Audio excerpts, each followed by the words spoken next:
mile hill than he had expected and crossed the X-shaped intersection of Witcham and Jackson, thinking, "There, that wasn't so bad, was—" He suddenly realized that his ears were ringing and his legs had begun to tremble beneath him. He stopped on the far side of Witcham and placed one hand against his shirt. He could feel his heart beating just beneath it, pumping away with a ragged fierceness that was scary. He heard a papery rustle and saw an advertising supplement slip out of the Boston Globe and go sawing down into the gutter. He started to bend over and get it, then stopped. "Not a good idea, Ralph. If you bend over, you're more than likely going to fall over. I suggest you leave that one for the sweeper." "Yeah, okay, good idea," he muttered and straightened up. Black dots surged across his vision like a surreal flock of crows, and for a moment Ralph was almost positive he was going to wind up lying on top of the ad supplement no matter what he did or didn't do. "Ralph? You alright?"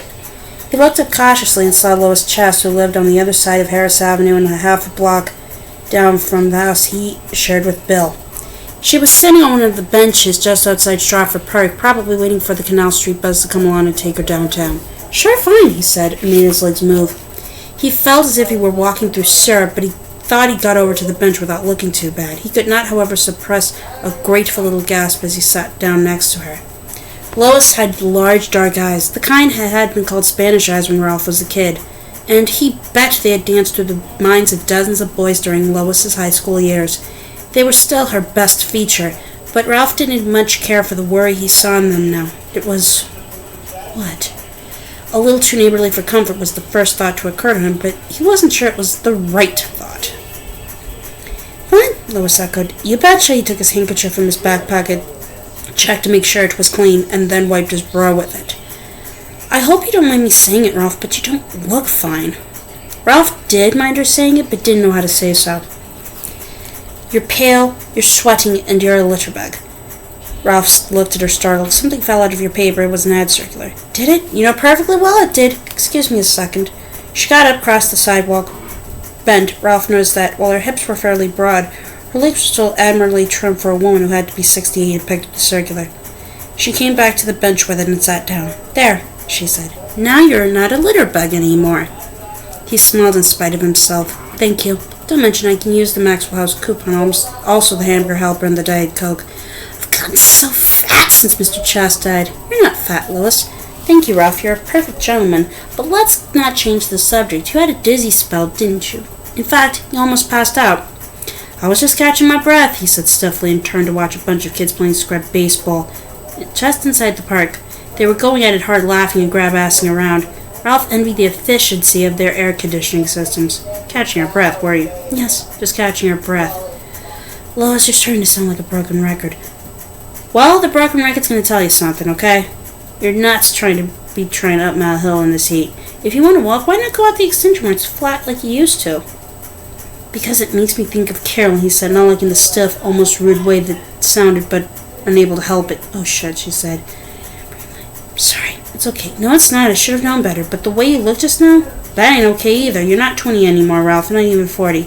I don't mean you're not in great shape. Anyone can see you're in great shape for a guy your age, but you ought to take better care of yourself. Carolyn would want you to take care of yourself." "I know," he said, "but I'm really all right," he meant to finish, and then looked up from his hands, looked into her dark eyes again. And what he saw there made it impossible to finish for a moment. There was a weary sadness in her eyes. Or was it loneliness? Maybe both. In any case, those weren't the only things he saw in them. He also saw himself. "You're being silly," the eyes looking into his said. "Maybe we both are. You're 70 and a widower. I'm 68 and a widow. How long are we going to sit on your porch in the evenings with Bill as the world's oldest chaperone? Not too long, I hope, because neither of us is exactly fresh off the showroom lot." "Ralph?" Lois asked, suddenly concerned. "Are you okay?"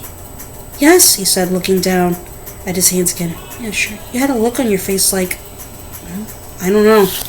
Ralph wondered if maybe the combination of the heat and the walk up Mile Hill had scrambled his brains a little, because this was Lois, after all, whom Bill always referred to with a small satiric lift of his right eyebrow. Our Lois. And okay, yes, she was still in good shape, trim legs, nice bust, and those remarkable eyes, and maybe he wouldn't mind taking her to bed, and maybe she wouldn't mind being taken. But what would there be after that? If she happened to see a ticket stub poking out of the book he was reading, would she pull it out too curious about what movie he'd been to see, to think about how she was losing his place? Ralph thought not. Lois's eyes were remarkable, and he had found his own eyes wandering down the V of her blouse more than once as the three of them sat on the French porch, drinking iced tea in the cool of the evening. But he had an idea that your little head could get your big head in trouble even at 70. Getting old was no excuse to get careless. He got to his feet, aware of Lois looking at him and making an extra effort not to stoop. "Thanks for your concern," he said. "Want to walk an old feller up the street?" "Thanks, but I'm going downtown. They've got some beautiful rose-colored yarn in at the sewing circle, and I'm thinking of you. Meanwhile, I'll just wait for the bus and go over my coupons." Ralph grinned. "You do that!" He glanced over at the kids on the scrub ball field. As he watched, a boy with an extravagant mop of red hair broke from third, threw himself down in a head-first slide, and fetched up against one of the catcher's shin guards with an audible thunk. Ralph winced, envisioning ambulances with flashing lights and screaming sirens, but the carrot top bounced to his feet, laughing. "Missed the tag, you hoser!" he shouted. "The hell I did!" the catcher responded indignantly. But then he began to laugh, too. "Ever wish you were that age again, Ralph?" Lois asked. He thought it over. "Sometimes," he said. "Mostly it just looks too strenuous. Come on over tonight, Lois. Sit with us a while." "I might just do that," she said. And Ralph started up Harris Avenue, feeling the weight of her remarkable eyes on him and trying hard not to keep his back straight. He thought he managed fairly well, but it was hard work. He never felt so tired in his life.